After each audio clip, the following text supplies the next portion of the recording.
Witam w naszej dzisiejszej analizie. Wielu biegaczy, skupia się głównie na kilometrach. Ale co jeśli jest coś jeszcze? Coś, co może dać lepsze wyniki i mniej kontuzji. Mamy tu przed sobą artykuł, konkretnie kettlebells w treningu biegacza. Spróbujemy dzisiaj wydobyć esencję, jak te żeliwne kule mogą faktycznie pomóc biegaczom. Ciekawy temat. No właśnie.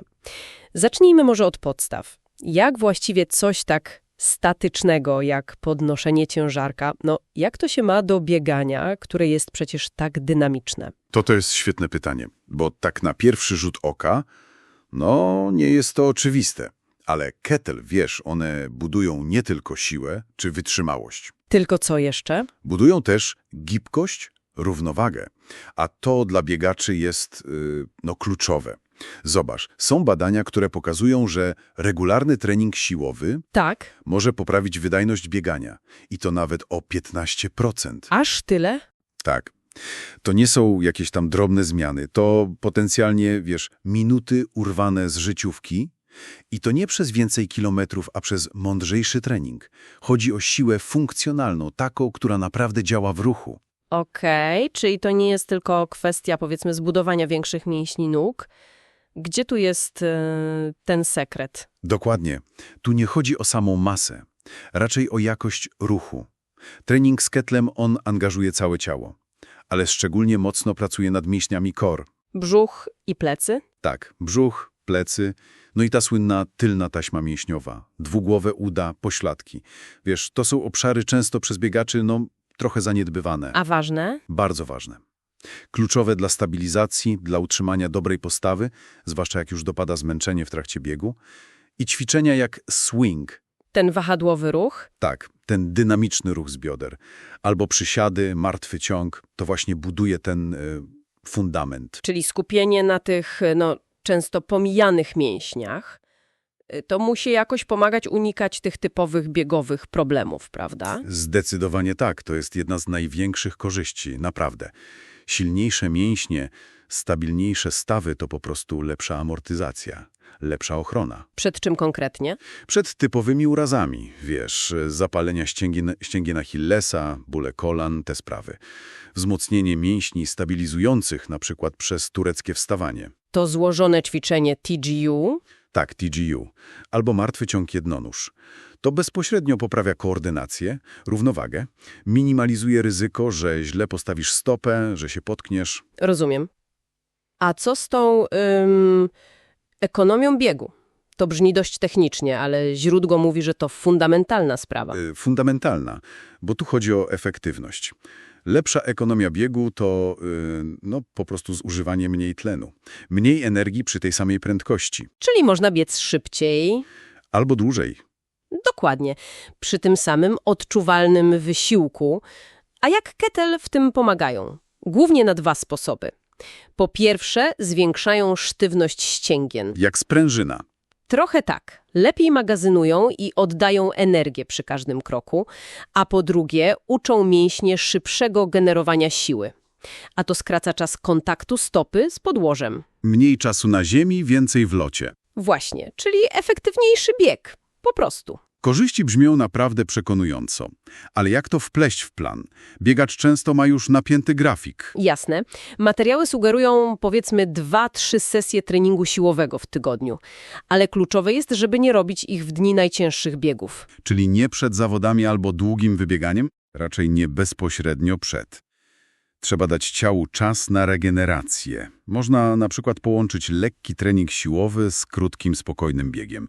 Albo odwrotnie, zrobić dłuższy, lekki bieg po cięższym treningu z kekrami. I to wystarczy?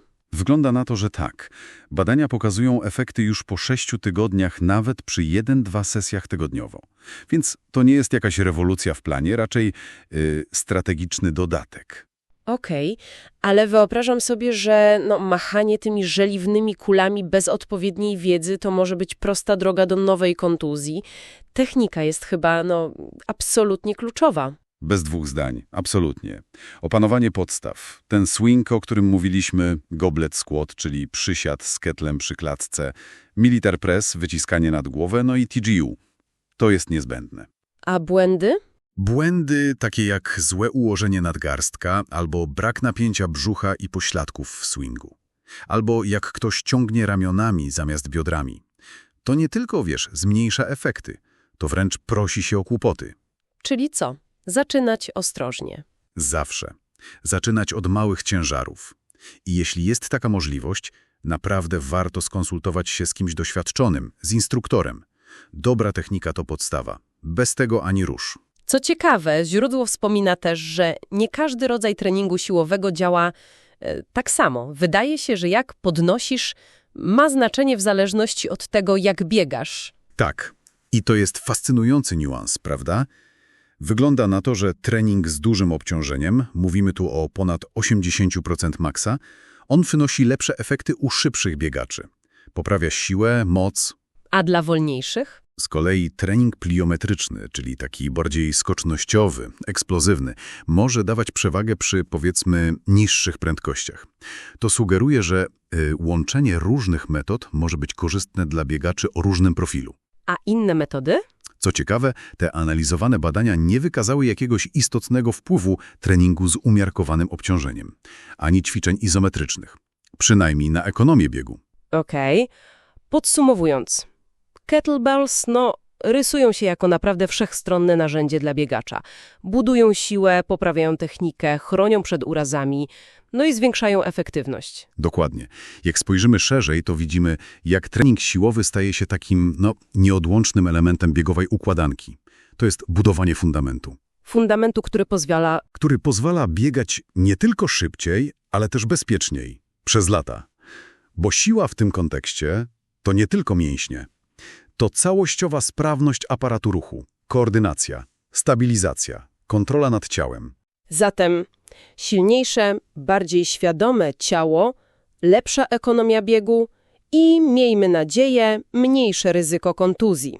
Co pozostaje nam do przemyślenia na koniec? Myślę, że takie kluczowe pytanie, które się nasuwa po tej analizie, brzmi: czy biegacze, tak często zafiksowani tylko na kilometrach, nie pomijają czegoś fundamentalnego? Czyli treningu siłowego. Tak. Czy ten brakujący element, mądry trening siłowy, mógłby nie tylko odblokować ich potencjał, ale też uchronić przed tymi wszystkimi frustrującymi przerwami w bieganiu?